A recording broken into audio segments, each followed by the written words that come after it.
Selamat pagi anak-anak. Pagi. Jumpa lagi kita pada hari ini. Hari ini kita akan memulai dengan kegiatan belajar mengajar kita. Untuk itu kita mengawalinya dengan doa. Ibu minta satu orang pimpin kita dalam doa.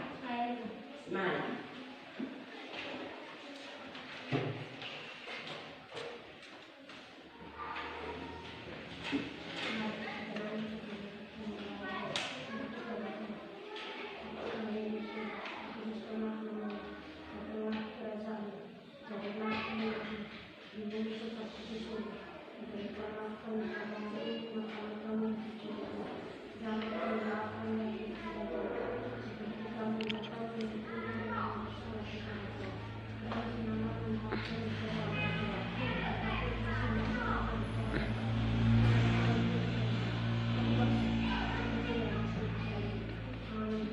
Terima kasih. Silakan duduk.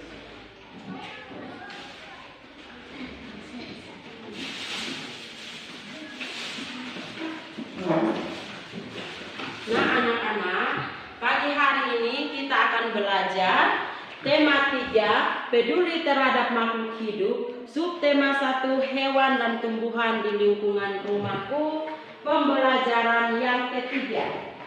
Anak-anak, masih ingatkah anak-anak tentang tumbuhan?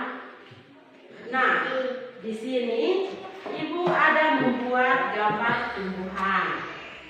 Di sini ada ibu buat satu gambar tumbuhan. Di sini bagian tumbuhan dan fungsinya. Nah, tumbuhan itu ada bunga, ada buah, ada biji, ada daun, batang dan akar. Nah, anak-anak masih ingat apa fungsi daripada daun? Siapa yang tahu? Coba angkat tangan. Riset. Daun berfungsi sebagai tempat berlakunya fotosintesis. Daun berfungsi sebagai apa ulang? Sebagai tempat berlakunya Tempat berlakunya fotosintesis. Ada juga batang. Ada yang tahu fungsi batang? Kau masih ingat?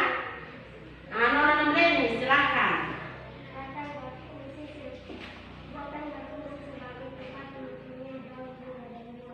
Ya, benar. Ada yang tahu kok tentang fungsi daripada buah? Nona Sembala. Buah berfungsi melindungi biji serta mencari cadangan makanan untuk biji dan kembang. Ya, anak-anak pintar sekali masih ingat tentang fungsi daripada daun, buah, biji, batang, akar, dan bunga. Nah, anak-anak, akar adalah bagian tumbuhan yang umumnya berada di dalam tanah. Untuk beberapa jenis tumbuhan, akar juga terdapat di atas tanah bahkan menggantung. Akar berfungsi antara lain sebagai bagian yang mengokohkan tumbuhan. Jika tumbuhan tidak memiliki akar, tumbuhan akan mudah tercabut. Jadi tumbuhan itu akarnya yang menguatkan, menopangnya, mengokohkannya. Ada juga bunga. Bunga merupakan bagian tumbuhan yang berfungsi sebagai alat perkembangbiakan tumbuhan biji. Daun adalah bagian tumbuhan yang berfungsi sebagai tempat berlangsungnya fotosintesis. Daun banyak mengandung zat warna hijau yang disebut klorofil. Daun terdiri dari tangkai daun dan helai daun. Nah, anak-anak,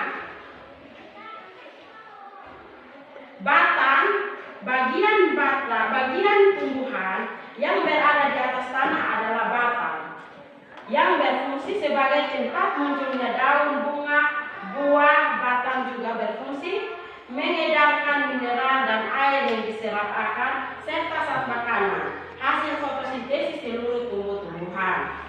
Ada juga buah.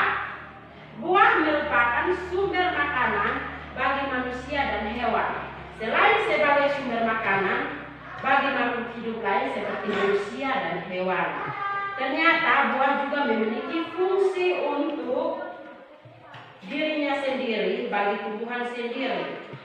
Biji merupakan hasil dari pembuatan yang terjadi akibat penyerbukan antara sel sari dan sel telur pada putih. Jika biji ditanam akan tumbuh menjadi tumbuhan baru. Biji memiliki keping biji, ada yang berkeping 1, dan ada juga yang berkeping 2. Biji berkeping 1 disebut monokotil dan biji berkeping 2 disebut dikotil. Nah, anak-anak, di sini ibu telah menyiapkan kartu bergambar dan ibu akan bagi dalam kelompok untuk anak-anak bisa mengamati secara langsung gambar yang ibu sediakan. Anak-anak dulu dalam bentuk kelompok yang ibu telah bagi. Silakan.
Jawab di belakang ya.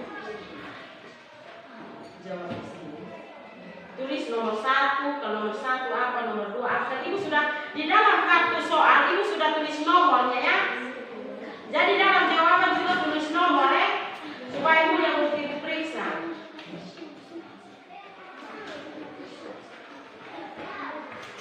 Nah, kelompok 1, ibu akan bagi 6 kartu untuk jawab di sini. Nah, dalam kartu soal ini ibu sudah tulis nomornya. Jadi jawabnya harus tulis nomor.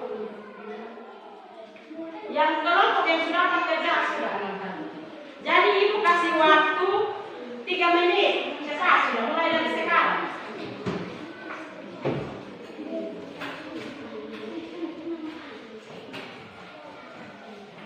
Ibu kasih waktu 3 menit. Cepat sudah. Tulis sudah.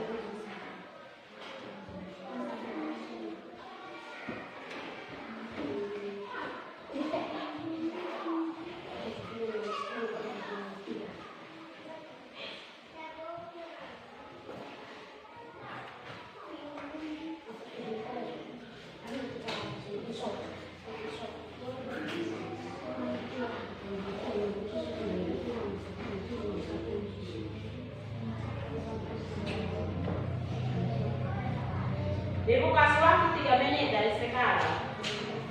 Cepat sudah. Kelompok 1. Langsung jawab sudah. Ingat tulis nomor ya.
Sudah. Kelompok 2 kumpul.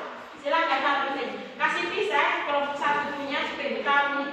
Kelompok 3, kelompok 2, kelompok 1, kelompok 2. Cepat sedikit. Waktu Mas Erik.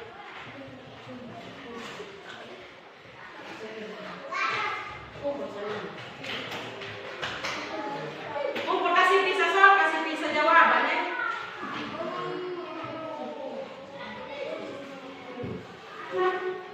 Nah, anak-anak coba perhatikan sini.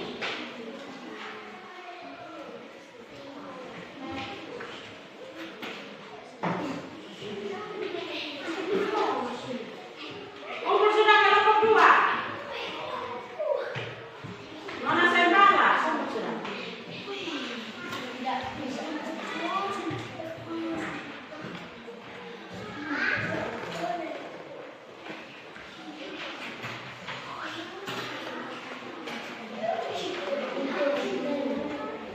Nah, anak-anak coba perhatikan sini. Upaya manusia untuk menjaga kelestarian lingkungan. Beberapa upaya manusia untuk menjaga kelestarian lingkungan adalah sebagai berikut. 1. Merawat tumbuhan dengan menyiram seperlunya. 2. Memberi pupuk seperlunya. Jadi tanaman kita harus beri pupuk dan kita harus siram. Contohnya tadi pagi kita siram bunga, itu adalah kita merawat tanaman. Memanfaatkan tumbuhan seperlunya. Tidak menginjak-injak tanaman. Kita tidak boleh injak, kasih rusak, patah.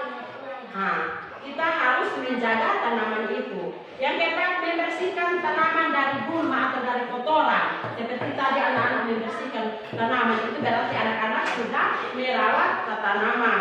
Dan yang keenam adalah menanam tumbuhan baru seperti yang tadi. Tanaman yang sudah layu, abunya sudah bagus, kita cabut, kita tanam ulang. Nah, langkah-langkah menanam tumbuhan adalah 1. Kita pilih salah satu macam biji yang bisa kita tanam yang bagus. Contohnya tomat, kacang hijau, cabai atau kurus dan lain-lain. Yang kedua, siapkan tanah dalam pot kecil. Kalau kita mau tanam tanaman pasti kita siapkan abu di dalam pot. Nah, atau kalian bekas atau polybag atau jadian yang sudah pecah itu kita pakai, kita tanam, kita taruh abu terus kita tanam tanaman itu. Masukkan biji di tanah dalam pot kira-kira 3 cm. Jadi tanaman itu dimasukkan agak ke dalam supaya dia bisa meresap ke dalam tanah toh. Dan yang keempat, siram secukupnya. Jadi habis tanam kita harus siram. Yang kelima adalah simpan tumbuhan di depan kelas. Jadi habis kita tanam itu bunga, kelompok 3 itu perhatikan sedikit. Kita habis tanam, kita simpan di depan kelas kita. Dan yang keenam, siramlah tumbuhanmu setiap hari. Dan setiap hari anak-anak harus bawa air untuk siram bunga. Nanti setelah ini ibu kasih tugas, kamu pulang sampai rumah, siapkan pot masing-masing tanam bunga dan bawa ke sekolah. Dan setiap hari harus masing-masing perhatikan dia tanaman untuk siram setiap hari. Nah, anak-anak, di sini ada kosakata baku. Kosakata baku merupakan kata yang baik dan benar sesuai dengan pedoman umum ejaan bahasa Indonesia. Kalimat efektif, ada yang tahu apa tentang kalimat efektif? Kalimat efektif adalah kalimat yang sesuai dengan kaidah bahasa, jelas dan mudah dipahami oleh pendengar atau pembaca.